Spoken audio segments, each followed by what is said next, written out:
राम राम खम्मागणी दोस्तों, स्वागत है आपका महाराणा क्लासेस पर। तो आज की इस वीडियो में हम BA fifth semester political science की पांचों यूनिट को कंप्लीट करने वाले हैं। पांचों यूनिट का सारांश और इसके इंपॉर्टेंट क्वेश्चन देखने वाले हैं। इस वीडियो पर हैं जो आप हाइप जरूर दीजिएगा, नीचे कमेंट सेक्शन के ऑप्शन को स्क्रॉल करके हैं जो आप हाइप दे सकते हैं। और अगर आप चैनल पर नए हैं तो सब्सक्राइब जरूर कीजिएगा। पांचों यूनिट को हैं जो हम कंप्लीट करने वाले हैं। यहाँ पर है जो आपके राजनीति विज्ञान में जो सब्जेक्ट दे रखा है वो दे रखा है राजनीतिक विचारधारा, पॉलिटिकल आइडियोलॉजी, जिसमें आपकी फर्स्ट वाली यूनिट है उदारवाद, जिसके दो प्रकार हैं, शास्त्रीय उदारवाद और आपके समकालिक उदारवाद। उदारवाद क्या है? उदारवाद एक ऐसी राजनीतिक विचारधारा है जो व्यक्ति को सबसे अधिक महत्वपूर्ण मानती है। इसका मूल मंत्र है आपके व्यक्तिगत स्वतंत्रता। यह विचारधारा मानती है कि मनुष्य एक है जो आपके तर्कशील प्राणी है और उसे अपना विकास करने के लिए अधिकतम स्वतंत्रता है जो आपके मिलनी चाहिए। उदारवाद निरंकुश सत्ता का विरोध करता है, लोकतंत्र, समानता तथा मानवाधिकारों का है जो आपके समर्थन करता है। समय के साथ परिस्थितियों में बदलाव आने के कारण उदारवाद के दो प्रमुख रूप हैं जो आपके सामने आए हैं, जिसमें एक है आपके शास्त्रीय उदारवाद, जिसे नकारात्मक उदारवाद भी कहा जाता है। यह 17वीं से 18वीं शताब्दी में उभरा। इसके प्रमुख विचारक थे आपके शास्त्रीय उदारवाद के, वो थे आपके जॉन लॉक। इसमें मुख्य विचार है शास्त्रीय उदारवाद में, यह विचारधारा मानती है कि राज्य सरकार एक आवश्यक बुराई है। राज्य का काम केवल शांति बनाए रखना, बाहरी हमलों से बचाना और अनुबंधों की रक्षा करना है जो आपके होना चाहिए। अर्थव्यवस्था देखें तो हस्तक्षेप की नीति का है जो आपके शास्त्रीय उदारवाद समर्थन करता है, जिसका अर्थ है कि अर्थव्यवस्था और बाजार में सरकार की कोई दखल है जो आपके नहीं होनी चाहिए। स्वतंत्रता का अर्थ उदारवाद में, शास्त्रीय उदारवाद में, और इसमें है जो आपके नकारात्मक स्वतंत्रता की बात कही गई है, अर्थात व्यक्ति पर राज्य का है जो कोई प्रतिबंध नहीं होना चाहिए, पूरी तरह से है जो व्यक्ति को स्वतंत्रता दी जानी चाहिए। अगला है आपके समकालिक या आधुनिक उदारवाद, जो 19वीं सदी के अंत और आपके 20वीं सदी में शास्त्रीय उदारवाद के कारण समाज में गरीबी और असमानता बढ़ने लगी। तब एक नया रूप सामने आया जिसे जो आपके समकालीन या सकारात्मक उदारवाद कहा जाता है। इसके प्रमुख विचारक हैं टी.एच. ग्रीन और हेरोल्ड लॉस्की। समकालीन या आधुनिक उदारवाद के मुख्य विचार हैं, यह विचारधारा राज्य को बुराई नहीं बल्कि समाज भलाई का एक साधन मानती है। यह कल्याणकारी राज्य की स्थापना पर जोर देती हैं। इसमें समकालीन उदारवाद में अगर हम अर्थव्यवस्था देखें तो इसमें माना गया है कि गरीबों और कमजोरों की मदद के लिए राज्य को अर्थव्यवस्था में है जो आपके हस्तक्षेप करना चाहिए।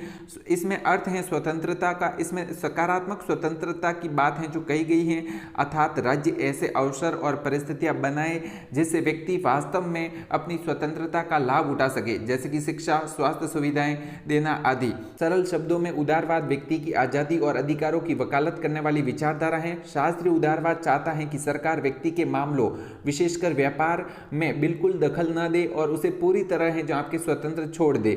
लेकिन जब इससे समाज में अमीर गरीब की खाई है जो आपकी बड़ी, तो समकालीन उदारवाद का है जो जन्म हुआ। समकालीन उदारवाद कहता है कि सिर्फ आजाद छोड़ देना ही काफी नहीं, सरकार राज्य को लोगों की भलाई के लिए काम करना चाहिए, शिक्षा, स्वास्थ्य जैसी सुविधाएं देनी चाहिए ताकि एक कल्याणकारी राज्य बन सके और हर व्यक्ति अपना विकास है जो कर सके। अब इस यूनिट के इंपॉर्टेंट क्वेश्चन देखते हैं। तो यहाँ पर आपके उदारवाद का जनक किसे माना जाता है? तो उदारवाद का जनक है जो आपके जॉन लॉक को उदारवाद का जनक माना जाता है। दूसरा क्वेश्चन है शास्त्रीय उदारवाद राज्य के कार्यक्षेत्र के संबंध में किस नीति का है जो आपके समर्थन करता है? तो शास्त्रीय उदारवाद अर्थव्यवस्था में हस्तक्षेप की नीति का है जो समर्थन करता है। तीसरा क्वेश्चन है समकालीन उदारवाद का मुख्य लक्ष्य क्या है? तो समकालीन उदारवाद का मुख्य लक्ष्य एक कल्याणकारी राज्य की स्थापना करना। चौथा क्वेश्चन है सकारात्मक स्वतंत्रता का विचार किस विचारधारा से जुड़ा हुआ है? तो सकारात्मक स्वतंत्रता का विचार समकालीन यानी आधुनिक उदारवाद से जुड़ा है।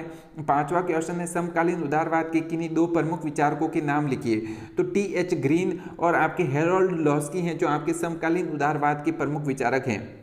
अगला क्वेश्चन है जॉन लॉक को उदारवाद का पिता है जो क्यों कहा जाता है? तो जॉन लॉक ने सबसे पहले यह सिद्धांत दिया था कि मनुष्य के पास जन्म से ही प्राकृतिक अधिकार होते हैं, जैसे जीवन जीने का अधिकार, स्वतंत्रता, संपत्ति का अधिकार। तो उन्होंने तर्क दिया कि सरकार का निर्माण इन्हीं अधिकारों की रक्षा के लिए जनता की सहमति से है जो आपके होता है। इसी आधारभूत विचार के कारण उदारवाद का पिता है जो जॉन लॉक को कहा जाता है।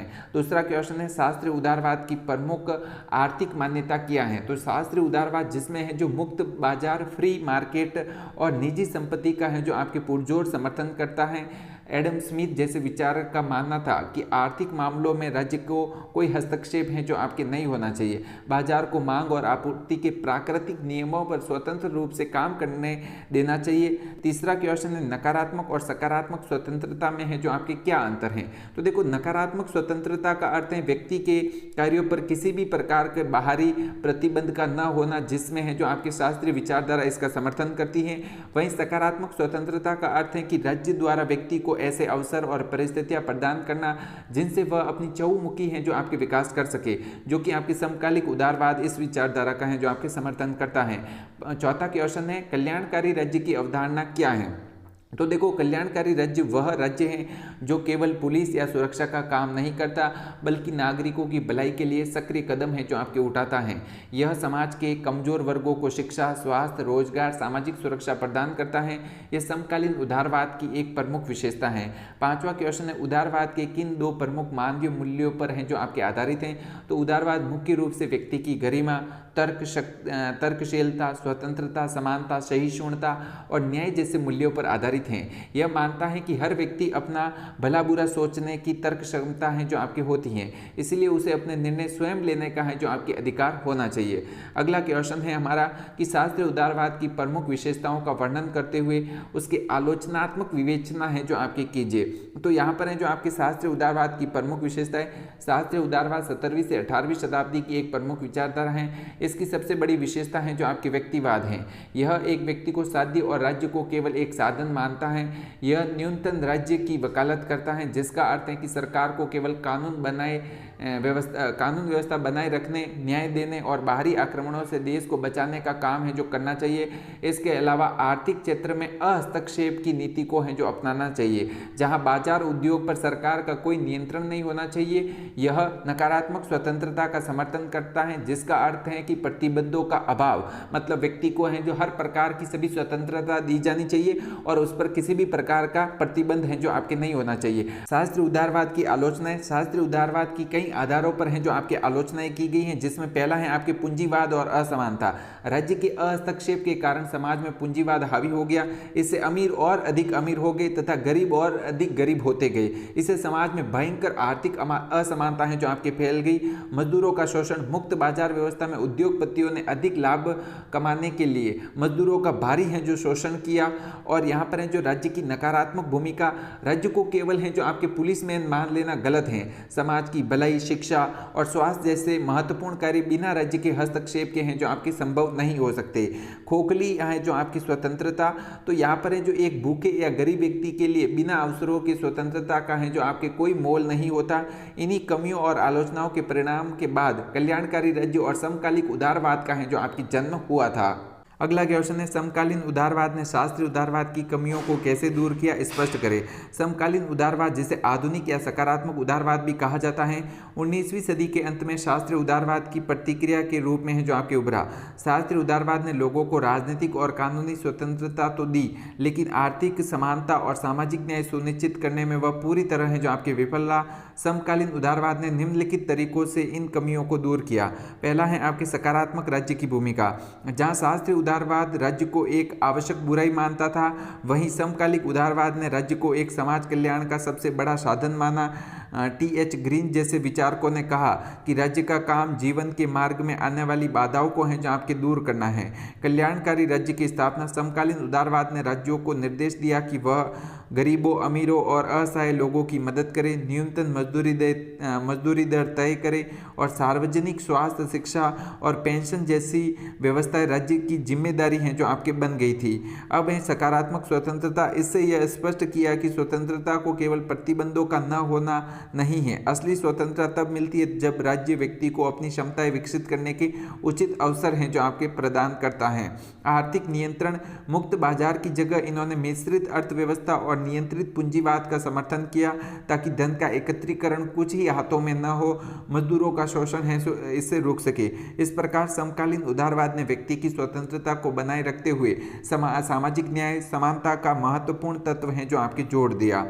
अगला ये इंपॉर्टेंट क्वेश्चन है, उदारवाद से आप क्या समझते हैं? शास्त्रीय उदारवाद और समकालीन उदारवाद के मध्य प्रमुख अंतरों का विस्तार से तुलनात्मक वर्णन कीजिए। उदारवाद का अर्थ, उदारवाद राजनीति विज्ञान की वह धुरी है जिसके चारों ओर आधुनिक लोकतांत्रिक व्यवस्थाएं घूमती हैं। यह एक ऐसी विचारधारा है जो व्यक्ति को समाज और राज्य की सबसे महत्वपूर्ण इकाई मानती है। इसका मुख्य उद्देश्य व्यक्ति की स्वतंत्रता, मानवाधिकार, समानता और कानून के शासन की रक्षा करना। यह अंधविश्वास, निरंकुश राजशाही, तानाशाही का कट्टर विरोधी है। समय और परिस्थितियों के अनुसार उदारवाद ने अपने आप को परिवर्तित किया। इसके दो मुख्य रूप हैं, शास्त्रीय और आपके समकालिक उदारवाद। इन दोनों के मध्य निम्नलिखित प्रमुख अंतर हैं, जिसमें है जो आपके राज्य की भूमिका। शास्त्रीय उदारवाद यह राज्य को एक आवश्यक बुराई मानता है। इसके अनुसार सबसे अच्छी सरकार वह है जो सबसे कम शासन करे। राज्य का काम केवल सुरक्षा और शांति बनाए रखता है। फिर है आपके समकालिक उदारवाद, यह राज्य को एक सकारात्मक भलाई मानता है। इसके अनुसार राज्य एक लोक कल्याणकारी संस्था है जिसे सामाजिक न्याय और समानता स्थापित करने के लिए एक सक्रिय रूप से काम करना चाहिए। स्वतंत्रता की अवधारणा, शास्त्रीय उदारवाद यह नकारात्मक स्वतंत्रता में विश्वास करता है। इसका मानना है कि व्यक्ति के जीवन में, विशेषकर आर्थिक मामलों में, राज्य से कोई रोक टोक या प्रतिबंध है जो नहीं होना चाहिए। समकालिक उदारवाद यह सकारात्मक स्वतंत्रता का पक्षधर है। इसका मानना है कि भूख, गरीबी और अज्ञानता भी व्यक्ति की स्वतंत्रता है जो आपके छीनते हैं। अतः राज्य को अवसर प्रदान करके व्यक्ति को वापस से स्वतंत्र है जो आपके बनाना। आर्थिक दृष्टिकोण, शास्त्रीय उदारवाद यह हस्तक्षेप और पूर्ण मुक्त बाजार का समर्थन करता है जहां पूंजीवाद अपने चरम पर है जो आपके होता है। समकालिक उदारवाद यह राज्य द्वारा नियंत्रित अर्थव्यवस्था का समर्थन करता है ताकि मजदूरों का शोषण रोका जा सके और संपत्ति का न्यायपूर्ण वितरण हो सके। निष्कर्ष रूप में कहा जा सकता है कि शास्त्रीय उदारवाद केवल व्यक्ति और उसकी असीमित आज़ादी पर है जो केंद्रित हैं, वहीं समकालिक उदारवाद ने व्यक्ति की आज़ादी के साथ साथ समाज के कल्याणकारी रूप को भी है जो साथ लेकर चलने की सिफारिश की है। सेकंड यूनिट का सारांश और इसके इंपोर्टेंट क्वेश्चन, मार्क्सवाद जिसमें शास्त्रीय और नव मार्क्सवाद। मार्क्सवाद क्या है? मार्क्सवाद एक प्रमुख राजनीतिक और आर्थिक विचारधारा है जिसके प्रणेता कार्ल मार्क्स हैं और उनके सहयोगी फ्रेडरिक एंगल्स थे। इस विचारधारा का जन्म है जो 19वीं शताब्दी में पूंजीवाद की बुराइयों और मजदूरों के शोषण के विरोध में हुआ। मार्क्सवाद का अंतिम लक्ष्य एक ऐसा समाज बनाना जहां पर कोई भी वर्ग अमीर गरीब है जो न हो और न ही है जो आपके कोई राज्य हो, जिसे है जो आपके साम्यवाद कहा गया। मार्क्सवाद को मुख्य रूप से दो चरणों में बांटा जा सकता है। एक है आपके शास्त्रीय मार्क्सवाद, यह कार्ल मार्क्स और एंगल्स द्वारा दिए गए मूल विचारों का समूह है। यह मुख्य रूप से अर्थव्यवस्था को हर चीज़ का आधार मानता है, जैसे आपके वर्ग संघर्ष। कार्ल मार्क्स का मानना था कि समाज हमेशा दो वर्गों में बटा रहता है, जिसमें एक है आपके शोषक पूंजीपति वर्ग, जिसे बूर्जा वर्ग भी कहा जाता है, जिनके पास पैसा और कारखाना है, और एक है आपके शोषित वर्ग जिसे मजदूर वर्ग या सर्वहारा वर्ग कहा जाता है, जो मेहनत करते हैं। इन दोनों के बीच संघर्ष हमेशा है जो आपके चलता रहता है। अतिरिक्त मूल्य का सिद्धांत, मजदूर अपनी मेहनत से जो मूल्य पैदा करता है और उसे जो वेतन मिलता है उसके बीच का अंतर है जो आपके अतिरिक्त मूल्य, मुनाफा है जो होता है। पूंजीपति इसे हड़प लेता है जो मजदूरों के शोषण का है जो आपके मुख्य कारण होता है। आधार और अधिसंरचना, तो मार्क्सवाद मानता है कि अर्थव्यवस्था समाज का आधार है। धर्म, कानून, संस्कृति और राजनीति इसकी अधिसंरचनाएं हैं जो कि सिर्फ अर्थव्यवस्था पर हैं जो आपके टिकी हैं। अब मार्क्सवाद 20वीं शताब्दी में जब कार्ल मार्क्स की यह भविष्यवाणी गलत साबित हुई कि विकसित पूंजीवादी देशों में मजदूर क्रांति करेंगे, तब मार्क्सवाद में है जो आपके कुछ नए विचार जोड़े गए। इसे ही हैं जो आपके नव मार्क्सवाद कहते हैं। इसके प्रमुख विचारक थे आपके एंटोनियो ग्राम्सी और आपके फ्रैंकफर्ट स्कूल, ये विद्वान प्रमुख थे। आर्थिक नियतिवाद का विरोध, नव मार्क्सवादियों ने कहा कि समाज में सब कुछ सिर्फ है जो आपके पैसे, अर्थव्यवस्था से तय नहीं होता। सांस्कृतिक आधिपत्य, ग्राम्सी ने बताया कि पूंजीवादी सिर्फ ताकत से नहीं बल्कि संस्कृति, मीडिया, शिक्षा और धर्म के माध्यम से हमारे दिमाग पर हैं जो कब्जा करते हैं। वे हमें यह विश्वास दिला देते हैं कि पूंजीवादी हमारे लिए हैं जो आपके अच्छा होता है। मानवीय चेतना पर जोर, नव मार्क्सवाद मजदूरों की चेतना और उनके मनोवैज्ञानिक अलगाव पर हैं जो आपके अधिक ध्यान देता है। सारांश आसान शब्दों में समझे तो आपके शास्त्रीय मार्क्सवाद का मानना था कि दुनिया की सारी समस्याओं की जड़ है जो आपके पूंजीवाद और आपके पैसा हैं। अमीर लोग मजदूरों का शोषण करते हैं, इसीलिए मजदूरों को एकजुट होकर हिंसक क्रांति करनी चाहिए और पूंजीवादियों को उखाड़ फेंकना चाहिए। लेकिन जब मजदूरों ने क्रांति नहीं की तो नव मार्क्सवाद है जो आपके सामने आया।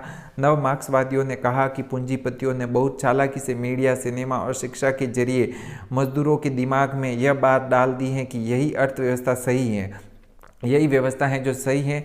इसे सांस्कृतिक आधिपत्य कहा जाता है। जैसे फॉर एग्जाम्पल के रूप में देखें तो अंबानी जी के लड़के की शादी थी, तो हर मीडिया चैनल पर है जो वो बताई जा रही थी और हर घर में है जो लोग उसको देख रहे थे सेलिब्रेट, हर मीडिया प्लेटफॉर्म पर, और ऐसा लग रहा था कि हमारे घर में ही है जो आपके शादी है। तो ऐसा हो रहा था। तो ये किस प्रकार की मानसिकता है ये आप यहाँ से समझ सकते हैं। इसीलिए नव मार्क्सवाद का लक्ष्य है सिर्फ अर्थव्यवस्था बदलना नहीं, बल्कि लोगों की सोच और संस्कृति को भी है जो आपके बदलना होगा। के इंपॉर्टेंट क्वेश्चन देखें तो यहाँ पर पहला क्वेश्चन है, मार्क्सवाद के संस्थापक किन्हें माना जाता है? तो कार्ल मार्क्स और फ्रेडरिक एंगल्स को है जो मार्क्सवाद का संस्थापक माना जाता है। कार्ल मार्क्स द्वारा लिखी गई 2 सबसे प्रसिद्ध पुस्तकों के नाम क्या हैं? तो द कम्युनिस्ट मैनिफेस्टो ये कार्ल मार्क्स ने लिखी थी, और दास कैपिटल ये भी है जो आपके कार्ल मार्क्स ने लिखी थी। तीसरा क्वेश्चन है, अतिरिक्त मूल्य का सिद्धांत किस विचारधारा से संबंधित है? तो यह सिद्धांत है जो आपके शास्त्रीय मार्क्सवाद कार्ल मार्क्स से हैं जो संबंधित हैं, अतिरिक्त मूल्य का सिद्धांत। चौथा क्वेश्चन है, नव मार्क्सवाद के किस विचारक ने हेजेमनी का सिद्धांत है जो दिया था? इटली के विचारक एंटोनियो ग्राम्सी ने हेजमनी का है जो आपके सिद्धांत दिया था। पांचवा क्वेश्चन है, मार्क्सवाद का अंतिम लक्ष्य कैसा समाज स्थापित करना है?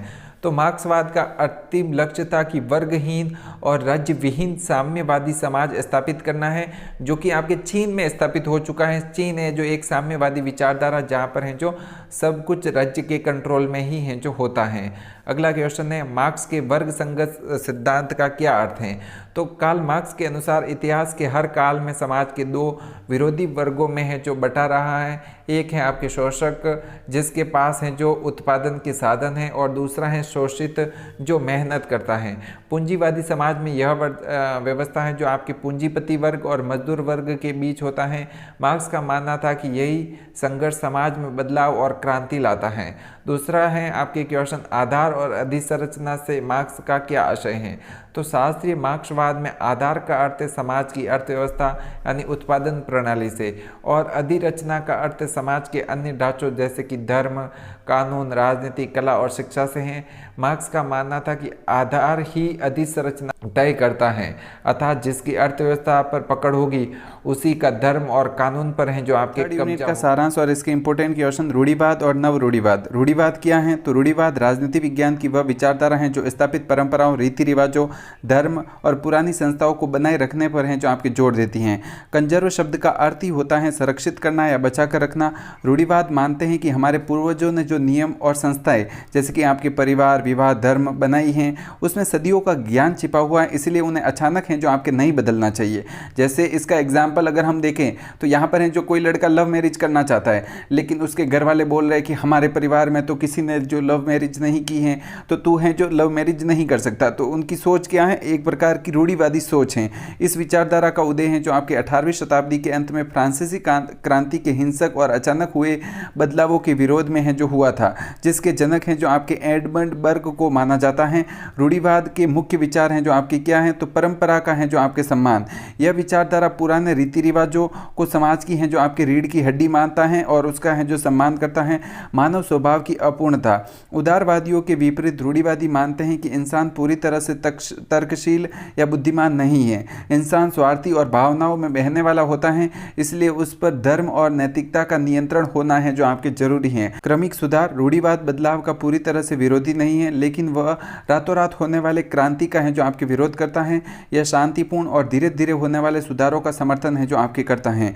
जैविक समाज। इसके अनुसार समाज में कोई मशीन है जो आपके नहीं है जिसके पुर्जे जब चाहे हैं जो आपके बदल दिए जाए। समाज एक जीव, पेड़ या शरीर की तरह होता है जो धीरे धीरे है जो आपके बढ़ता जाता है। रूढ़िवाद क्या है? 20वीं शताब्दी के उत्तरार्ध में विशेषकर 1970 के दशक के बाद अमेरिका में रूढ़िवाद का एक नया रूप सामने आया जिसे है जो आपके नव रूढ़िवाद कहा जाता है। इसके प्रमुख विचारक थे आपके इरविंग क्रिस्टोल हैं जो इसके प्रमुख विचारक हैं।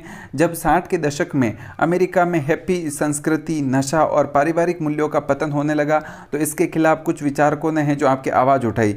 पारिवारिक और नैतिक मूल्यों की वापसी। नव रूढ़िवाद समाज में बढ़ते खुलेपन के खिलाफ थे। वे धर्म, अनुशासन और मजबूत पारिवारिक मूल्यों को हैं जो वापस लाना चाहते थे। कल्याणकारी राज्य का विरोध। उनका मानना था कि सरकार द्वारा दी जाने वाली ज़्यादा मुक्त सुविधाओं ने लोगों को आलसी बना दिया है और उन पर हैं जो आपके निर्भर कर दिया है।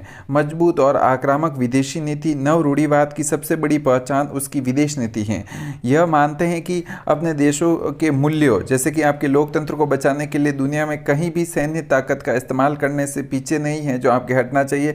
जैसे अमेरिका का है जो आपके इजराइल या अफगानिस्तान पर हमला, ये इसके उदाहरण हो जाएंगे। सरल शब्दों में रूढ़िवाद वह सोच है जो कहती है कि पुरानी चीज़ें और परंपराएं अच्छी हैं, उन्हें बचा कर रखो। समाज में कोई भी बदलाव जल्दबाजी या क्रांति से नहीं बल्कि धीरे धीरे समझदारी से होना चाहिए। वही नव रूढ़िवाद आधुनिक समय की सोच है जो पुरानी नैतिकता और पारिवारिक मूल्यों को तो मानती हैं लेकिन साथ ही यह भी कहती हैं कि देश को आर्थिक रूप से मुक्त होना चाहिए और अपनी सुरक्षा के लिए विश्व स्तर पर एक बहुत ताकतवर और आक्रामक सेना है जो आपके रखनी चाहिए। तीसरी यूनिट के इंपॉर्टेंट क्वेश्चन, रूढ़िवाद का जनक किसे माना जाता है? तो एडमंड बर्क को है जो आपके रूढ़िवाद का जनक माना जाता है। दूसरा क्वेश्चन है, एडमंड बर्क द्वारा लिखी गई प्रसिद्ध पुस्तक का नाम क्या है जो फ्रांसीसी क्रांति की आलोचना करती है? Reflection on the revolution in France, ये है जो आपके एडमंड बर्क की प्रसिद्ध पुस्तक है। रूढ़िवादी विचारधारा सामाजिक परिवर्तन के बारे में क्या सोच है जो रखती है? तो रूढ़िवादी हिंसक क्रांति का है जो आपके विरोध करता है और समाज में धीरे धीरे क्रमिक सुधार का है जो आपके समर्थन करता है। मतलब रूढ़िवाद कहता है कि अचानक लव मैरिज है जो नहीं करनी चाहिए। अगर तुम्हारे समाज में या परिवार में किसी ने लव मैरिज का बैकग्राउंड है तभी है जो लव मैरिज करनी चाहिए। ये हम एक एग्जाम्पल के तौर पर लव मैरिज को लेकर चल रहे हैं। चौथा क्वेश्चन है, आपके नव रूढ़िवाद के गॉडफादर या प्रमुख विचारक हैं जो आपके कौन माने जाते हैं? तो इरविंग क्रिस्टोल को है जो आपके नव रूढ़िवाद का प्रमुख विचारक हैं जो आपके माना जाता है। पांचवा क्वेश्चन है, नव रूढ़िवाद की विदेश नीति की मुख्य विशेषता क्या है? तो नव रूढ़िवाद एक मजबूत सेना और राष्ट्र हितों की रक्षा के लिए आक्रामक और हस्तक्षेपकारी विदेश नीति का है जो आपके समर्थन करता है। अगला क्वेश्चन है, रूढ़िवाद में परंपरा का क्या महत्व है? तो रूढ़िवाद में परंपराओं को पीढ़ियों के संचित ज्ञान और अनुभव का भंडार माना जाता है। रूढ़िवादियों का मानना है कि जो प्रथाएं संस्थाएं सदियों से चली आ रही हैं उन्होंने समय की कसौटियों को है जो आपके पार किया है। मतलब बहुत सारे परिवर्तन देखे हैं फिर भी हैं जो उसमें स्थिरता है। इसलिए समाज में स्थिरता बनाए रखने के लिए परंपराओं का पालन करना अत्यंत है जो आपके आवश्यक है। मतलब लव मैरिज नहीं कर सकते। दूसरा है आपके रूढ़िवाद मानव स्वभाव को किस रूप में है जो आपके देखता है? तो उदारवाद के विपरीत रूढ़िवाद मानव स्वभाव को अपूर्ण और दोषपूर्ण है जो आपके मानता है। इसके अनुसार मनुष्य स्वार्थी, लालची और भावनाओं से प्रेरित होता है। वह पूरी तरह से है जो आपके तर्कशील नहीं है। ये बात तो सच है। इसलिए मनुष्यों पर नियंत्रण रखने के लिए धर्म, नैतिकता और कड़े कानूनों की है जो आपके आवश्यकता होती है। ये बात भी मैं समर्थन करता हूं, तो मैं भी हो सकता हूं रूढ़िवादी हूं। तीसरा क्वेश्चन है, आपके जैविक समाज की अवधारणा है जो आपके क्या है?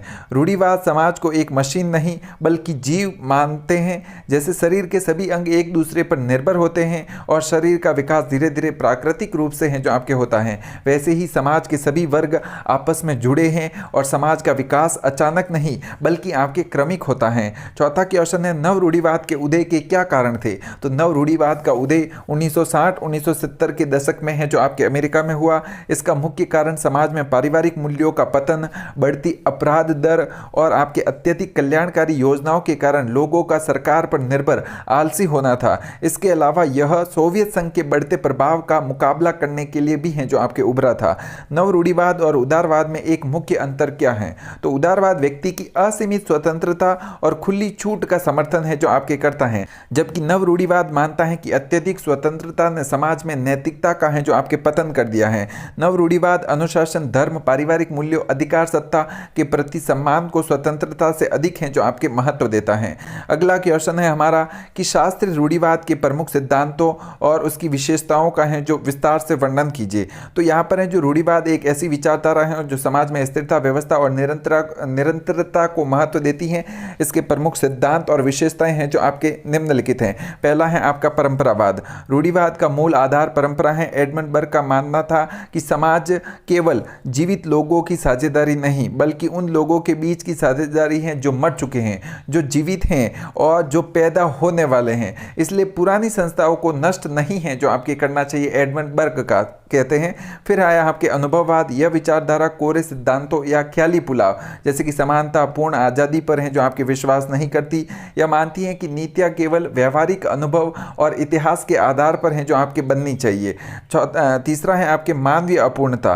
रूढ़िवाद मानते हैं कि इंसान बौद्धिक और नैतिक रूप से अपूर्ण है, इसलिए उसे एक दिशा निर्देश की ज़रूरत होती है जो उसे धर्म और मजबूत सामाजिक नियमों से हैं जो मिलता है। चौथा है आपके संपत्ति का अधिकार। रूढ़िवाद निजी संपत्ति पर है जो आपके प्रबल समर्थन है। उनका मानना है कि संपत्ति व्यक्ति को समाज, सुरक्षा और जिम्मेदारी का है जो आपके एहसास कराती हैं। पांचवा है हमारा पदानुक्रम और सत्ता रूढ़िवाद। चुप रहे।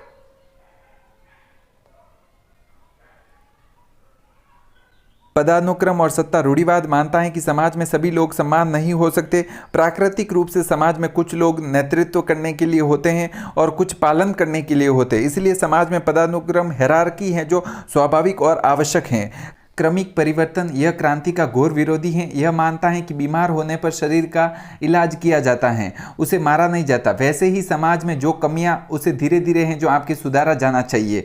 नव रूढ़िवाद क्या है, इसकी प्रमुख विशेषताओं का विश्लेषण कीजिए। तो देखो, नव रूढ़िवाद 20वीं सदी के उत्तरार्ध में मुख्य रूप से संयुक्त राज्य अमेरिका में जो उपरा एक राजनीतिक आंदोलन है। इरविन क्रिस्टॉल को इसका गॉडफादर है जो आपके कहा जाता है। नव रूढ़िवाद दरअसल पुरानी रूढ़िवादी नैतिकता और एक आक्रामक आधुनिक राजनीतिक दृष्टिकोण का है जो आपके मिश्रण है। नव रूढ़िवाद की प्रमुख विशेषताएं, पहली विशेषता है मजबूत राष्ट्र और विदेश नीति। नव रूढ़िवाद की सबसे बड़ी पहचान है उसकी विदेश नीति। यह हस्तक्षेपवाद में विश्वास करता है। इसका मानना है कि यदि दुनिया में कहीं भी बुराई पनप रही है या लोकतंत्र को खतरा है तो ताकतवर देश जैसे कि अमेरिका को वहां सैन्य हस्तक्षेप करना चाहिए और वे शक्ति के माध्यम से हैं जो आपके शांति में विश्वास करते हैं। अब यहां पर है जो अमेरिका खुद ही लोकतंत्र को बर्बाद कर रहा है, तो फिर है जो इस पर शांति कौन स्थापित करेगा। जैसे अभी अमेरिका ने है जो आपके ईरान पर हमला किया है, तो यहां पर है जो ये पूरा एक स्ट्रक्चर बिगड़ रहा है। दूसरा है आपके नैतिक और सांस्कृतिक मूल्यों पर जोर। नव रूढ़िवाद समाज में फैल रही अत्यधिक आधुनिकता से चिंतित हैं। वे पारंपरिक परिवार, धर्म और अनुशासन को वापस स्थापित करना चाहते हैं। ठीक बात है, उनका मानना है कि सही और गलत के बीच स्पर्श है जो फर्क होना चाहिए ताकि लोग उसे समझ सके। कल्याणकारी राज्य की आलोचना। यद्यपि वे पूरी तरह से कल्याणकारी राज्य को खत्म नहीं करना चाहते, लेकिन उनका मानना है कि सरकार द्वारा अत्यधिक मदद से समाज में एक निर्भरता की संस्कृति है जो आपके पैदा कर दी गई है, जो लोग मेहनत करने के बजाय सरकार के भरोसे हैं जो आपके बैठे रहते हैं। चौथा है आपके लोकतंत्र का प्रचार। नव रूढ़िवाद मानते हैं कि लोकतांत्रिक व्यवस्था सबसे अच्छी है और इसे पूरी दुनिया में है जो आपके फैलाना चाहिए। जरूरत पड़ने पर है जो ताकत से भी फैलाना चाहिए और उनका ये नैतिक कर्तव्य है। अब यहाँ पर है जो ताकत से फैलाने पर चीन में कोई नहीं फैला सकता, वहाँ पर साम्यवादी व्यवस्था है। इस प्रकार नव रूढ़िवाद एक तरफ घरेलू स्तर पर नैतिकता और अनुशासन चाहता है, तो दूसरी तरफ है जो विश्व स्तर पर आक्रामक और शक्तिशाली भूमिका निभाना है जो आपके चाहता है। का एक निबंधात्मक क्वेश्चन, रूढ़िवाद की उत्पत्ति कैसे हुई। शास्त्रीय रूढ़िवाद और नव रूढ़िवाद के मध्य प्रमुख अंतरों को स्पष्ट करते हुए आधुनिक राजनीति में इनके प्रभावों की विवेचना कीजिए। रूढ़िवाद की उत्पत्ति मुख्य रूप से 1789 की फ्रांसीसी क्रांति की प्रतिक्रिया के रूप में हुई थी। फ्रांसीसी क्रांति ने स्वतंत्रता, समानता और बंधुत्व के नाम पर पुरानी राजशाही, धर्म और सदियों पुरानी संस्थाओं को रातों रात हिंसक तरीके से हैं जो आपके उखाड़ फेंका। ब्रिटिश विचारक एडमंड बर्क ने इस हिंसक बदलाव को विनाशकारी माना और तर्क दिया कि समाज को पुराने अनुभव परंपराओं के आधार पर चलाना चाहिए। यहीं से है जो आपके शास्त्रीय रूढ़िवाद का जन्म हुआ। शास्त्रीय रूढ़िवाद और नव रूढ़िवाद के मध्य अंतर, यद्यपि दोनों विचारधारा परंपरा और व्यवस्था का सम्मान करती हैं, फिर भी इनमें कुछ स्पष्ट रूप से हैं जो आपके अंतर देखने को मिलते हैं। उत्पत्ति और कालखंड के अनुसार तो यहाँ पर है जो शास्त्रीय रूढ़िवाद 18वीं शताब्दी में है जो यूरोप विशेषकर ब्रिटेन में फ्रांसीसी क्रांति के विरोध में पनपा, जबकि है जो आपके नव रूढ़िवाद 20वीं शताब्दी के अंत में 1970 के दशक में अमेरिका में वामपंथी झुकाव और नैतिक पतन के विरोध में है जो आपके उभरा था। अंतर्राष्ट्रीय दृष्टिकोण जैसे विदेश नीति को लेकर इनमें अंतर है। शास्त्रीय रूढ़िवाद यह अलगाववादी प्रवृत्ति का होता है। यह दूसरे देशों के मामलों में दखल देने से बचता है, केवल अपने देश की आंतरिक शांति और परंपराओं पर है जो आपकी ध्यान देता है। जबकि नव रूढ़िवाद यह अत्यधिक आक्रामक है। यह मानता है कि दुनिया में अपने मूल्य, लोकतंत्र और पूंजीवाद थोपने के लिए सैन्य शक्ति का खुलकर है जो आपके प्रयोग किया जाना चाहिए, जैसा कि आपके अमेरिका करता है। तीसरा है आपके अर्थव्यवस्था का स्वरूप। तो शास्त्रीय रूढ़िवाद अर्थव्यवस्था में व्यावहारिक दृष्टिकोण अपनाता है। जरूरत पड़ने पर सरकारी नियंत्रण को है जो आपके सुरक्षित मतलब स्वीकार करता है। नव रूढ़िवाद काफी हद तक मुक्त बाजार और कम सरकारी करों का है जो प्रबल समर्थन करता है। बदलाव का नजरिया, शास्त्रीय रूढ़िवाद अतीत की ओर अधिक देखता है, पुरानी व्यवस्था बनाए रखना चाहता है। नव रूढ़िवाद भविष्योन्मुखी है, जो आधुनिक तकनीक और ताकत का प्रयोग करके दुनिया को अपने अनुकूल है जो आपके बनाना चाहता है। निष्कर्ष रूप में आधुनिक राजनीति में इसका प्रभाव कैसे हुआ है, तो आधुनिक समय में दोनों विचारधाराएं प्रासंगिक हैं। जब भी समाज बहुत तेजी से बदलता है तो लोग अपनी संस्कृति और जड़ों को बचाने के लिए रूढ़िवाद की तरफ और हैं जो आपके लौटते हैं। वहीं विश्व राजनीति में महाशक्तियां, विशेषकर अमेरिका की विदेश नीति आज भी काफी हद तक हैं जो आपके नव रूढ़िवादी सिद्धांतों जैसे कि सैन्य आक्रामकता और लोकतंत्र के निर्यात पर हैं जो आज से प्रेरित हैं जो आपके नजर आती हैं। ये विचारधारा याद दिलाती हैं कि बदलाव जरूरी है। और इसी के साथ हमारी 3rd यूनिट कंप्लीट होती है। चौथी यूनिट का सारांश और इसके इंपॉर्टेंट क्वेश्चन, राष्ट्रवाद और साम्राज्यवाद। राष्ट्रवाद क्या है, तो राष्ट्रवाद एक मनोवैज्ञानिक और भावनात्मक धारणा है जब किसी एक निश्चित भौगोलिक क्षेत्र में रहने वाले लोगों के बीच साझा इतिहास, भाषा, संस्कृति, धर्म या सम्मान राजनीतिक हितों के कारण आपस में है जो हम की भावना, वी फीलिंग और एकता पैदा होती हैं, तो उसे हैं जो आपके राष्ट्रवाद कहा जाता है। सरल शब्दों में यह अपने देश और अपनी मातृभूमि के प्रति असीम प्रेम, भक्ति और समर्पण की भावना है। एक राष्ट्रवादी व्यक्ति अपने राष्ट्र के हितों को सबसे ऊपर है जो रखता है। दूसरा है आपके साम्राज्यवाद। क्या है, तो साम्राज्यवाद एक ऐसी नीति या व्यवस्था है जिसमें एक शक्तिशाली देश अपनी राजनीतिक और सैन्य ताकत का इस्तेमाल करके अन्य कमजोर देशों पर अपना अधिकार है जो आपके जमा लेता है। जैसे ब्रिटेन ने भारत पर जो कब्जा किया था, मतलब भारत पर ब्रिटिश ईस्ट इंडिया कंपनी ने 200 ईयर तक है जो शासन किया था, वो साम्राज्यवाद का उदाहरण था। साम्राज्यवाद का मुख्य उद्देश्य उन कमजोर देशों, जैसे उसे है जो आपके उपनिवेश कहा जाता है, उपनिवेश के प्राकृतिक संसाधनों, कच्चा माल और वहां की जनता को अपने देश के आर्थिक लाभ के लिए शोषण करना है जो आपके साम्राज्यवाद कहलाता है। राष्ट्रवाद और साम्राज्यवाद में संबंध, तो इन दोनों विचारधाराओं में गहरा संबंध है। 19वीं सदी में यूरोप के देशों जैसे कि ब्रिटेन, फ्रांस और जर्मनी में राष्ट्रवाद की भावना उग्र हो गई थी। उन्हें लगने लगा था कि उनका राष्ट्र और उनकी संस्कृति दुनिया में सर्वश्रेष्ठ है, इसीलिए पूरी दुनिया पर शासन करने का अधिकार उन्हें ही है। इसी उग्र राष्ट्रवाद ने साम्राज्यवाद को है जो आपकी जन्म दिया। दूसरी तरफ जब साम्राज्यवादी देशों ने एशिया और अफ्रीका देशों का शोषण किया तो वहां की जनता अपने शोषकों के खिलाफ एकजुट हो गई। इस प्रकार साम्राज्यवाद ने गुलाम देशों में आजादी पाने के लिए एक नए राष्ट्रवाद को है जो आपके जन्म दिया। जैसे भारत का है जो स्वतंत्रता संग्राम, ये एक नए साम्राज्य या राष्ट्रवाद का, नए राष्ट्रवाद का है जो एक उदय था। आसान शब्दों में समझे तो राष्ट्रवाद अपने देश के प्रति गहरा प्रेम और उसके लोगों के बीच एकता की भावना है जो देश को मजबूत बनाती है। लेकिन जब प्यार घमंड में बदल जाता है और एक देश यह सोचने लगता है कि वह दूसरों से श्रेष्ठ है और उसे कमजोर देशों पर राज करना चाहिए, तो यही सोच है जो आपके साम्राज्यवाद को जन्म देती है। साम्राज्यवाद के तहत शक्तिशाली देश कमजोर देशों को अपना गुलाम उपनिवेश बनाकर उनके संसाधनों को लूटते हैं। मजेदार बात यह है कि इसी लूट और जुल्म से परेशान होकर गुलाम देशों की जनता आपस में जुड़ जाती है और विदेशी ताकतों को भगाने के लिए उनके अंदर एक राष्ट्रवादी भावना जन्म लेती है जो राष्ट्रवाद को है जो आपके जन्म देता है। अब इस यूनिट के इंपॉर्टेंट क्वेश्चन, पहला क्वेश्चन है राष्ट्रवाद का मूल अर्थ क्या है। राष्ट्रवाद लोगों के एक समूह में साझा इतिहास, संस्कृति, भाषा के आधार पर पनपी एकता और अपने देश के प्रति असीम प्रेम की भावना है। उग्र राष्ट्रवाद किसे कहते हैं, तो अपने राष्ट्र को दुनिया में सबसे श्रेष्ठ मानना और दूसरे राष्ट्रों को हीन समझकर उनसे नफरत करना उग्र या अंध राष्ट्रवाद है जो आपके कहलाता है। इसके बाद उस पर राज करने की एक लालची भावना पैदा हो जाती है। तीसरा है आपके साम्राज्यवाद का मुख्य आर्थिक उद्देश्य क्या है, तो साम्राज्यवाद का मुख्य आर्थिक उद्देश्य कमजोर देशों से सस्ता कच्चा माल प्राप्त करना और अपने कारखानों में बने माल को वहां के बाजार में है जो बेचना होता है।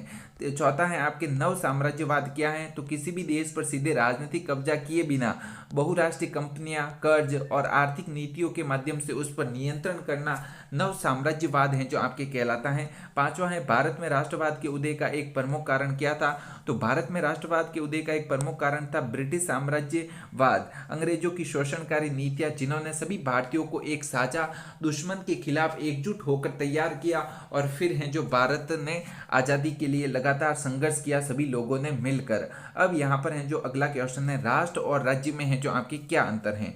तो राष्ट्र एक भावनात्मक और सांस्कृतिक इकाई है जो लोगों के बीच एकता की भावना जैसे भाषा, इतिहास आदि के आधार से बनती है। इसके लिए संप्रभुता होना है जो आपके जरूरी नहीं। वहीं राज्य एक राजनीतिक और कानूनी इकाई है जिसके पास निश्चित भूभाग, जनसंख्या, सरकार और संप्रभुता का होना है जो अनिवार्य है। दूसरा क्वेश्चन है, राष्ट्रवाद के प्रमुख तत्व या आधार कौन कौन से हैं। तो राष्ट्रवाद के विकास में कई तत्व सहायक होते हैं जिनमें मुख्य हैं आपके भौगोलिक एकता, एक ही धरती पर रहना, समान इतिहास, साझा दुख और सुख, समान संस्कृति और रीति रिवाज, समान भाषा, विचारों के आदान प्रदान के लिए, और एक राजनीतिक लक्ष्य जिसे आज़ादी प्राप्त करना कहते हैं। अब यहाँ पर है जो आपके तीसरा है, औद्योगिक क्रांति ने साम्राज्यवाद को कैसे बढ़ावा दिया। तो 18वीं शताब्दी में यूरोप में हुई औद्योगिक क्रांति के कारण मशीनों से बहुत तेजी माल बनने लगा।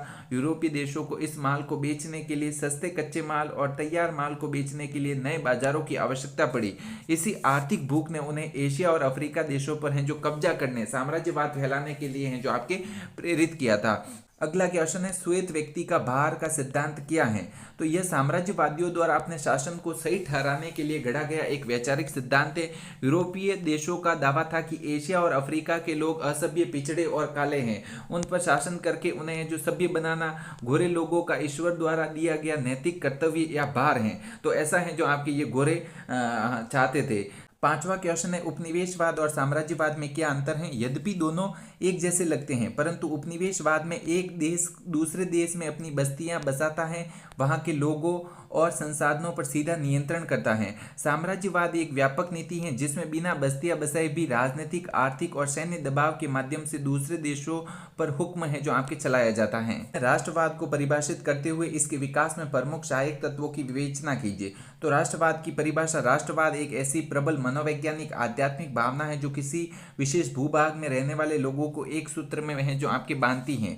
यह लोगों को यह एहसास जगाती है कि वे एक ही परिवार का हिस्सा हैं और उनकी नियति एक दूसरे से हैं जो जुड़ी हुई है। राष्ट्रवाद के विकास में प्रमुख सहायक तत्व, तो राष्ट्रवाद रातों रात पैदा नहीं हुआ है, यह कई तत्वों के मेल से धीरे धीरे है जो आपके विकसित हुआ है, जिसमें है जो आपके भौगोलिक एकता।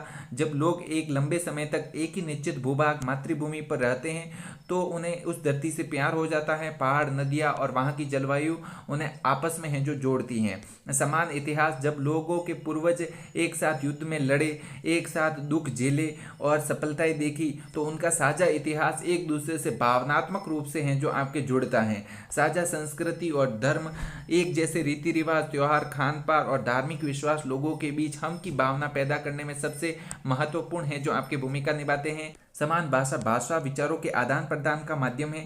एक ही भाषा बोलने वाले लोग एक दूसरे को बेहतर समझ पाते हैं जिससे उनका साहित्य और सोच एक समान होने लगती हैं जो राष्ट्रवाद का है जो आपके आधार बनती हैं। पांचवा है आपके समान राजनीतिक अधीनता। जब किसी देश पर कोई बाहरी ताकत राज करती है, जैसे भारत पर अंग्रेजों का शासन, तो वह साझा दुख और उस बाहरी ताकत को भगाने का साझा राजनीतिक लक्ष्य जनता एकजुट होकर राष्ट्रवाद की ज्वाला में है जो आपके भड़कता है। अगला क्वेश्चन है, साम्राज्यवाद क्या है, इसके उदय के उत्तरदायी प्रमुख कारणों, आर्थिक, राजनीतिक और वैचारिक का विस्तार से वर्णन कीजिए। साम्राज्यवाद, साम्राज्यवाद वह नीति है जिसके तहत एक शक्तिशाली और समृद्ध देश अपनी ताकत के बल पर कमजोर या पिछड़े देशों को अपने अधीन है जो कर लेता है। इसका मुख्य उद्देश्य विजित देश यानी उपनिवेश का राजनीतिक और आर्थिक दोहन है जो आपके करना होता है। साम्राज्यवाद उदय के प्रमुख कारण, आर्थिक कारण, यह साम्राज्यवाद के उदय का सबसे प्रमुख कारण है। यूरोप में औद्योगिक क्रांति के बाद कारखानों को चलाने के लिए भारी मात्रा में कपास, कोयला, लोहा आदि कच्चे माल की जरूरत थी। साथ ही कारखानों से भारी मात्रा में जो माल बन रहा था उसे बेचने के लिए नए बाजार चाहिए थे। इसके लिए हैं जो आपके शक्तिशाली देशों ने एशिया और अफ्रीका का रुख किया, वहां अपना साम्राज्य है जो स्थापित किया। राजनीतिक कारण, 19वीं सदी में यूरोपीय देशों के बीच अपनी राष्ट्रीय प्रतिष्ठा बढ़ाने और दुनिया में खुद को सबसे शक्तिशाली दिखाने की है जो आपकी होड़ मची हुई थी। ऐसा माना जाने लगा था कि जिस देश के पास जितने अधिक गुलाम देश उपनिवेश होगी वह दुनिया में उतना ही है जो आपके महान माना जाएगा। इसके अलावा सैन्य ठिकानों के लिए भी रणनीतिक रूप से हैं जो महत्वपूर्ण स्थान पर हैं जो आपके कब्जा किया गया। वैचारिक और सांस्कृतिक कारण यूरोपीय देश में उग्र राष्ट्रवाद पनप रहा था। सामाजिक डार्विनवाद के सिद्धांत का गलत उपयोग करते हुए उन्होंने माना कि मजबूत को ही जीने का अधिकार है। इसके अलावा श्वेत व्यक्ति का भार जैसी विचारधाराएं फैलाई गई कि ईसाई धर्म और यूरोपीय संस्कृति का प्रचार प्रसार करना ही उनका नैतिक कर्तव्य है। और यहाँ पर है जो श्वेत व्यक्ति मतलब जो काले लोग हैं वो अच्छे नहीं है, असभ्य लोग हैं, तो उन्हें जो आपके फेयर लवली लगाकर हैं जो गोरा करना चाहिए। ये अंग्रेजों की विचारधारा थी जो आजकल हमारे लोगों में भी बैठ गई है। वैज्ञानिक सोच में फंसे हुए हैं, जिसे हैं जो आपकी बॉडी शेमिंग कहा जाता है कि कोई मोटा दिख रहा है तो वो बहुत ज़्यादा चिंता है, कोई पतला दिख रहा है तो उसे बहुत ज़्यादा चिंता है, कोई काला है तो उसे बहुत ज़्यादा चिंता है, खुद को लेकर बहुत सारे डाउट हैं। लेकिन इन सब से हटकर एक बढ़िया होता है कि अगर आप फिट हैं तो फिर है जो आपका बॉडी टाइप कैसा भी है, भले आप मोटे हैं, पतले हैं, काले हैं, आप वेल सेटल्ड हैं, आप फिट होने चाहिए। इन्हीं लालसाओं और झूठे दावों के कारण साम्राज्यवाद का जन्म और आपके विस्तार हुआ था।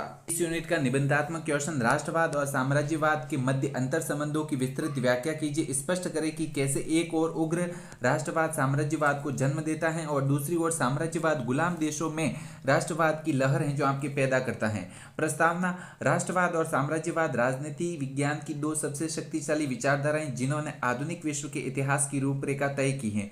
ऊपरी तौर पर देखने पर ये दोनों एक दूसरे के विरोधी लगते हैं। राष्ट्रवाद अपनी आज़ादी चाहता है और साम्राज्यवाद दूसरे की आज़ादी चीनता है, लेकिन ऐतिहासिक दृष्टिकोण से इन दोनों के बीच कारण और प्रभाव का गहरा और जटिल संबंध है जो आपके रहा है। उग्र राष्ट्रवाद से साम्राज्यवाद का जन्म, जब राष्ट्रवाद अपने सकारात्मक रूप में होता है तो वह देश को एकजुट करता है, लेकिन जब यह सीमा पार कर लेता है, उग्र या अंध राष्ट्रवाद में है जो आपके बदल जाता है, जो 19वीं सदी के में यूरोप जैसे कि ब्रिटेन, फ्रांस और बाद में जर्मनी और इटली में यही हुआ।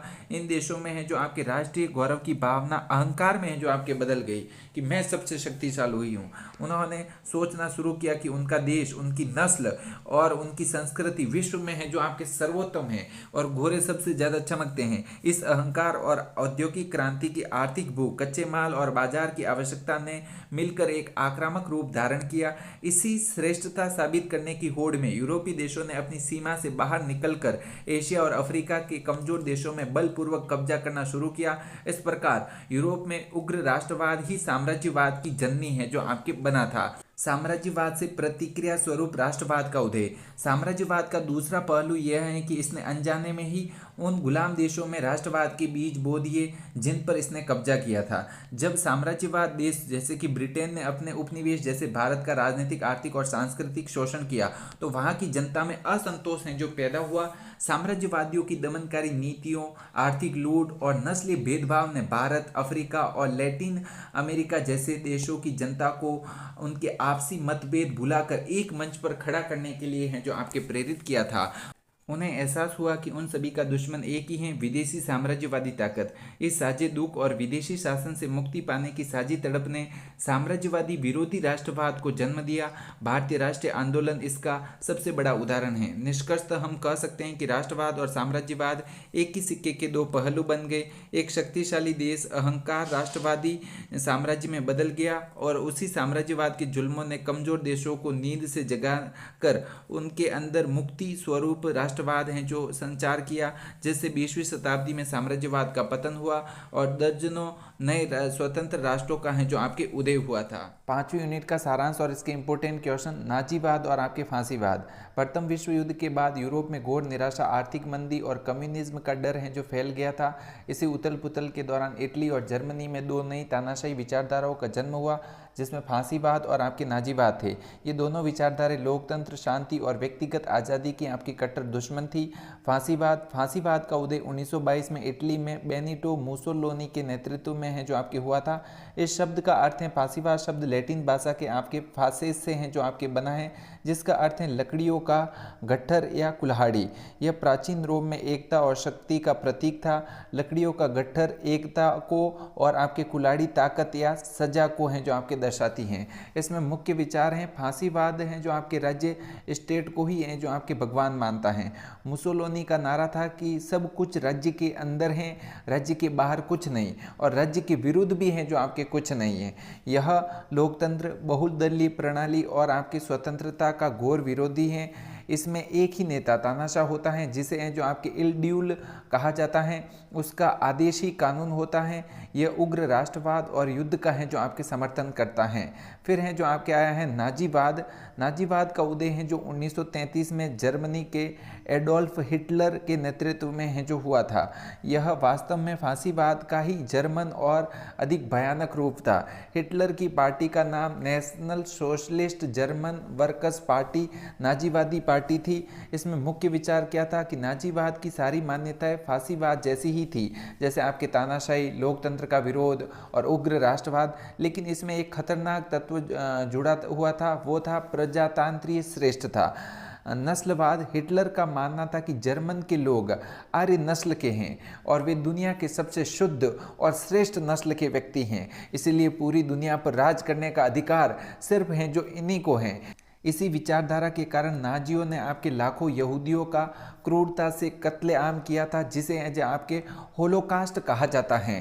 सारांश रूप में हम कह सकते हैं कि फांसीवाद और नाजीवाद दोनों ही तानाशाही विचारधाराएं हैं जो मानती है कि लोकतंत्र बकवास है, शांति कायरों का काम है और ताकत ही है जो आपके सब कुछ है। इसलिए इटली का फांसीवाद जो दिया था आपके मुसोलिनी ने, कहता है कि हमारा राज्य और हमारा देश सबसे महान है, इसीलिए हमें युद्ध करके अपने साम्राज्य को है जो बढ़ाना चाहिए। वही जर्मनी का है जो आपके नाजीवाद, जो कि हिटलर ने दिया था, इससे एक कदम आगे था। उसने कहा था कि न सिर्फ हमारा देश बल्कि हमारी जर्मन नस्ल यानी आर्य नस्ल सबसे महान और बाकी सब कमजोर नस्लों विशेषकर यहूदियों को खत्म कर देना चाहिए।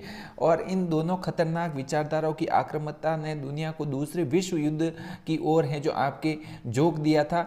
अब इस यूनिट के इंपॉर्टेंट क्वेश्चन, पहला क्वेश्चन है फांसीवाद का जन्म किस देश और किसके नेतृत्व में हुआ था? तो फांसीवाद का जन्म इटली में बेनिटो मुसोलिनी के नेतृत्व में हुआ था। हिटलर द्वारा लिखी गई प्रसिद्ध आत्मकथा का क्या नाम है? तो हिटलर की प्रसिद्ध आत्मकथा का नाम है मैन कैम्फ यानी मेरा संघर्ष।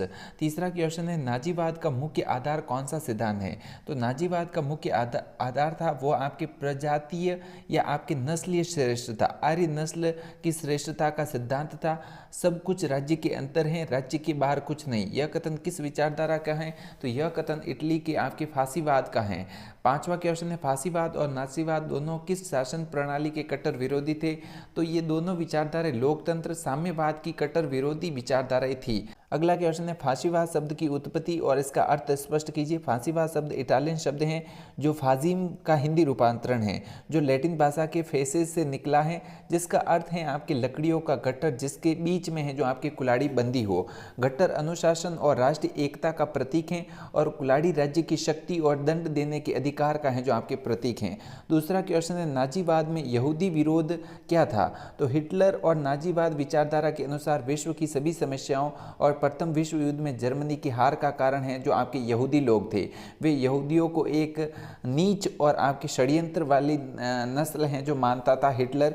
इसी घृणा के कारण हिटलर ने यहूदियों को समाज से बाहर करने और उन्हें गैस चैम्बरों में डालकर सामूहिक रूप से मारने की अमानवीय नीति है जो अपनाई थी आपके हिटलर ने।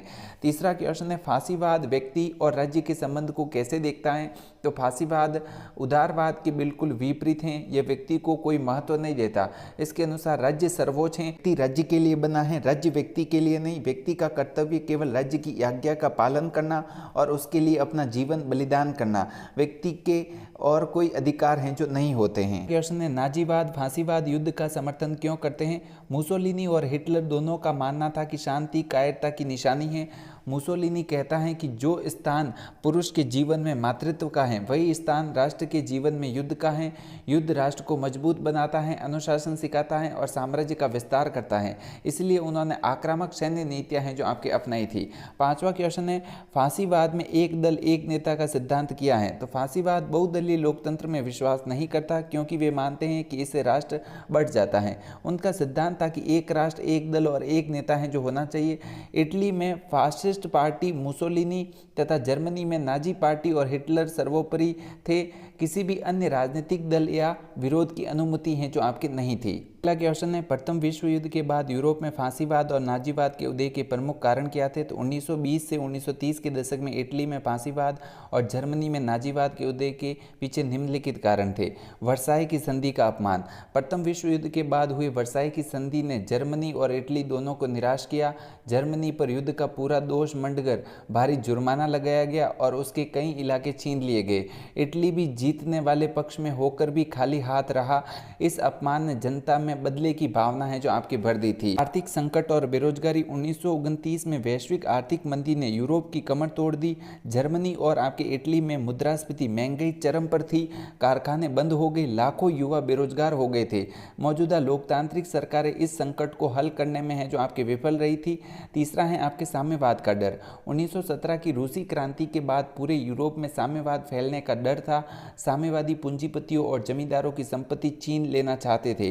इसीलिए इटली और जर्मनी के उद्योगपतियों और जमींदारों ने फांसीवाद और नाजीवाद को आर्थिक समर्थन दिया, क्योंकि ये कम्युनिस्टों के कट्टर दुश्मन थे। सशक्त नेतृत्व की कमी। तत्कालीन लोकतांत्रिक सरकारें कमजोर और अस्थिर थी। ऐसे में जनता को मुसोलिनी और हिटलर के रूप में ऐसे नेता दिखे जो चमत्कारी भाषण देते थे और जिन्होंने देश की खोई हुई इज्जत और आपके रोजगार वापस दिलाने का वादा किया था।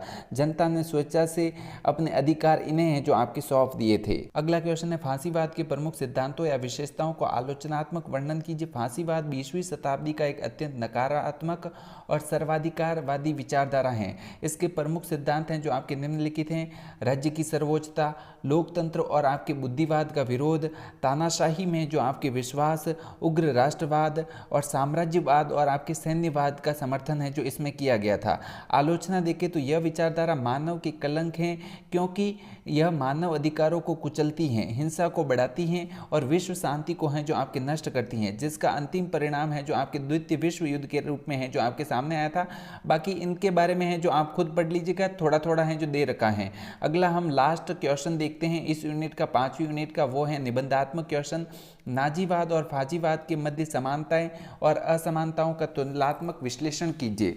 नाजीवाद जर्मनी और फांसीवाद हैं जो आपके इटली 20वीं शताब्दी के पहले भाग की दो ऐसी अधिनायकवादी तानाशाही विचारधारा हैं जिन्होंने न केवल अपने देशों की लोकतांत्रिक संस्थाओं को नष्ट किया बल्कि पूरी दुनिया को विनाशकारी द्वितीय विश्व युद्ध की ओर धकेल दिया।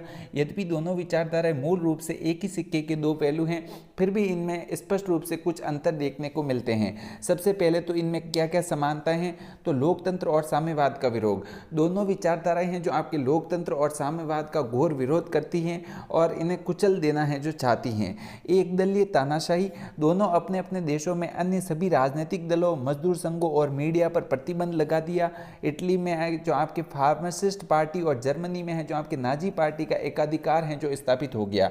नेता पूजा, तो यहाँ पर है जो दोनों नेताओं की पूजा करते, एक और हिटलर की और एक है जो आपके मुसोलिनी की पूजा की जाती है, तो इन दोनों में ये समानताएं हैं। उग्र राष्ट्रवाद और सैन्यवाद, दोनों ने अपने नागरिकों में अंध राष्ट्रवाद भरा और देश की अर्थव्यवस्था को युद्ध की तैयारियों में लगा दिया।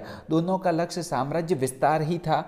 अब हैं जो आपके असमानता है। नस्लवाद का तत्व, यह सबसे बड़ा और मुख्य अंतर था। नाजीवाद पूरी तरह से नस्ल शुद्धता, आर्य श्रेष्ठता, यहूदी विरोध पर आधारित था। हिटलर ने यहूदियों का सामूहिक नरसंहार किया था। दूसरी ओर इटली के फांसीवाद में शुरुआत में नस्लवाद या यहूदी विरोध का कोई स्थान नहीं था। हालांकि बाद में हिटलर के दबाव में मुसोलिनी ने कुछ कानून है जो इसके लिए बनाए थे, लेकिन ये बाद में आए थे। दूसरा है आपके राज्य बनाम नस्ल। फांसीवाद के लिए राज्य सबसे पवित्र और सर्वोच्च संस्था थी।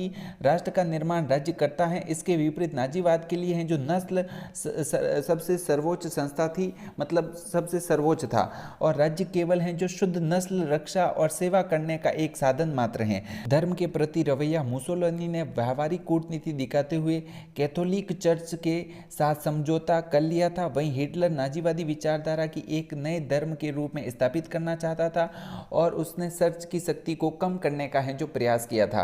तो इस प्रकार पॉलिटिकल साइंस की 5 यूनिट कंप्लीट हो चुकी हैं। अगर आपको वीडियो अच्छा लगा हो तो अपने दोस्तों के साथ शेयर कीजिएगा और चैनल पर नए हैं तो इसको सब्सक्राइब जरूर कीजिएगा। थैंक यू, धन्यवाद।